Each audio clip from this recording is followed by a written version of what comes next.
নপুৰ দিহানাম চচা সংঘৰ দিহানাম পৰিৱেশন।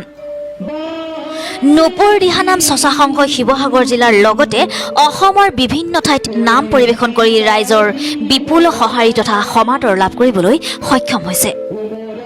সোমবাৰে তেওঁলোকে শিৱসাগৰ জিলাৰ দিখৌমুখৰ খৰাধাৰাত নাম পৰিৱেশন কৰি তেওঁলোকৰ নামেৰে ৰাইজক মোহিত কৰি তুলিলে। নপুৰ দিহানাম চচা ভকতসকলেও সমূহ অসমবাসী ৰাইজলৈ আগতীয়াকৈ নতুন বছৰৰ শুভেচ্ছা জ্ঞাপন কৰিছে আমাৰ চেনেলৰ যোগেদি।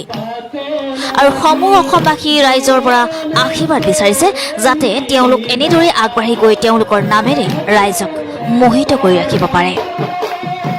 দিখৌমুখৰ পৰা বিকাশ শইকীয়াৰ ৰিপৰ্ট, হেল্ল' অসম।